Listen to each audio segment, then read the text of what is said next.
Amr ibn Aus termasuk sahabat Nabi Shallallahu Alaihi Wasallam yang memeluk Islam belakangan.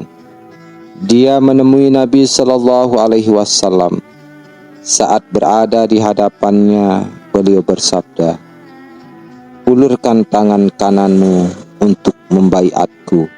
Dia pun mengulurkan tangan kanannya lalu menariknya kembali. Beliau berkata, "Ada apa denganmu, wahai Amr?" Dia menjawab, "Aku ingin mengajukan syarat." Beliau berkata, "Apa syaratmu?" Dia menjawab, "Aku ingin memperoleh ampunan." Beliau berkata, "Tidakkah engkau tahu bahwa Islam menghapus apa yang telah lalu? Begitu pula hijrah menghapus apa yang telah lalu." Hadis riwayat Muslim. Ucapan dan peristiwa itu selalu terngiang dalam memori Amr, bahkan saat sakaratul maut, sebab ia berasal dari Nabi Shallallahu Alaihi Wasallam serta merupakan kabar gembira yang inspiratif dari beliau untuk Amr pada pertemuan pertama setelah memeluk Islam. Adakah inspirasi dan motivasi yang lebih besar dari itu? Di antara bentuk kebesaran inspirasi Nabi Shallallahu Alaihi Wasallam adalah para sahabat yang hidup bersamanya mengetahui setiap detail, karakteristik, dan sifat-sifat hayatnya. Padahal hal tersebut belum tentu mereka ketahui pada diri ayah yang merupakan asal mereka, ibu yang melahirkan mereka, anak yang mereka didik, ataupun istri yang hidup bersama mereka. Bagi para sahabat, hidup seolah dibatasi untuk mereka dan Nabi Shallallahu Alaihi Wasallam saja, sebab perhatian setiap individu di antara mereka terhadap kehidupan Nabi Shallallahu Alaihi Wasallam, seperti sholat, puasa, pakaian, tidur, perkataan, senang, marah, serius, dan candanya, merupakan jalan menuju ke surga. Adapun perhatiannya terhadap orang-orang di sekitar mereka, ayah, ibu, putra, putri, saudara, ataupun istri, merupakan hal yang biasa dialami oleh semua manusia, apapun agama, bahasa, dan warna kulit mereka. Di antara bentuk kekuatan inspirasi Nabi Shallallahu Alaihi Wasallam terhadap para sahabatnya adalah mereka mendatangi maut, mendahului beliau dengan gagah berani dan senang hati, sebab beliau telah menanamkan rasa cinta kepada Allah dan Rasul-Nya serta mengharap pahala surga. Bagi para sahabat, dekat dengan Rasulullah dan mengambil berkah dari perkataan serta atsar beliau merupakan harapan tinggi dan kebahagiaan terbesar dalam hidup mereka. Mereka memperhatikan setiap kata dan setiap waktu karena menjadikan Nabi Shallallahu Alaihi Wasallam sebagai imam serta teladan hidup mereka. Kemenangan, kesuksesan, dan kebaikan tidaklah terrealisasi tanpa mengikuti petunjuk Nabi Shallallahu Alaihi Wasallam serta bernaung di bawah cahaya kenabian. Apabila kita yang hidup setelah 14 abad saja merasa rindu kepada Nabi Shallallahu Alaihi Wasallam dan ingin melihatnya, bertemu dengannya, mendengar sabdanya, menghadiri majelisnya, sehingga tangis pun tak terbendung, air mata menjadi saksinya. Lantas bagaimana dengan orang-orang yang benar-benar hidup bersamanya, melihatnya, mencintainya, beriman kepadanya, bahagia bersahabat dengannya, dan senang berkesempatan menemaninya? Kita memohon kepada Zat yang telah membahagiakan mereka sebagai sahabat beliau, agar membahagiakan kita juga sebagai sahabat beliau kelak di surga. Orang-orang yang mencintai Nabi Sallallahu Alaihi Wasallam akan memperoleh ampunan. Orang-orang yang menolong Nabi Sallallahu Alaihi Wasallam akan memperoleh kesyukuran. Dan orang-orang yang merindukan Nabi Sallallahu Alaihi Wasallam akan memperoleh pahala. Dengan begitu, jangan heran bila mereka rela memasang badan untuk beliau ketika berhadapan dengan musuh. Jangan heran bila mereka mendahulukan dada mereka di depan dada beliau ketika bertemu dengan lawan. Sepanjang zaman, tidak ada satu kaum pun yang mencintai pimpinan, ketua serta teladan mereka seperti kecintaan para sahabat Nabi Sallallahu Alaihi Wasallam kepada beliau. Urwan bin Mas'ud Ats-Tsaqafi pernah diutus untuk bernegosiasi dan mengajukan damai kepada Nabi Sallallahu Alaihi Wasallam pada peristiwa Hudaybiyah.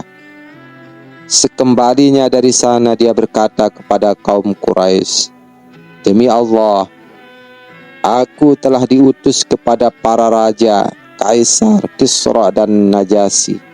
Demi Allah, aku tidak pernah menemukan seorang raja pun yang diagungkan oleh para pengikutnya seperti pengagungan para pengikut Muhammad terhadap dirinya. Demi Allah, tidaklah dia mengeluarkan dahak, melainkan akan jatuh ke telapak tangan salah seorang di antara mereka untuk dibasuhkan ke wajah dan kulitnya. Jika dia mengeluarkan perintah kepada mereka, maka mereka akan bergegas melakukannya. Jika dia berwudu, maka seolah mereka saling berkelahi untuk memperebutkan sisa air wudunya. Jika mereka berbicara, maka mereka merendahkan suara di hadapannya. Mereka tidak mengangkat pandangan kepadanya sebagai bentuk pengagungan kepadanya."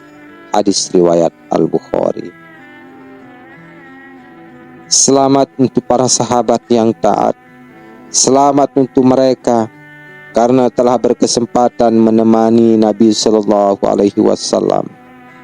Beliau telah memenuhi diri mereka dengan ilmu, cinta, kabar gembira, kesejukan, keselamatan, keyakinan, keikhlasan, dan taubat. Sebagian besar sahabat mengekspresikan kenangan-kenangan tersebut dengan air mata. Terkadang dengan hembusan napas, terkadang dengan tangisan hingga terseduh-seduh. Seperti dialami mayoritas mereka, mereka sangat mencintai Nabi Sallallahu Alaihi Wasallam, cinta yang telah menawan hati, sehingga rela mengutamakannya daripada diri mereka, ayah mereka, ibu mereka, anak mereka, dan istri mereka sendiri. Inilah kewajiban setiap muslim. Keberkahan dan inspirasi dari Nabi Sallallahu Alaihi Wasallam bagi para pengikutnya akan tetap berlaku sampai hari kiamat. Sebesar apa kadar mereka mengikuti beliau, maka sebesar itu pula lah hidayah, keistiqomahan, dan inspirasi yang mereka peroleh.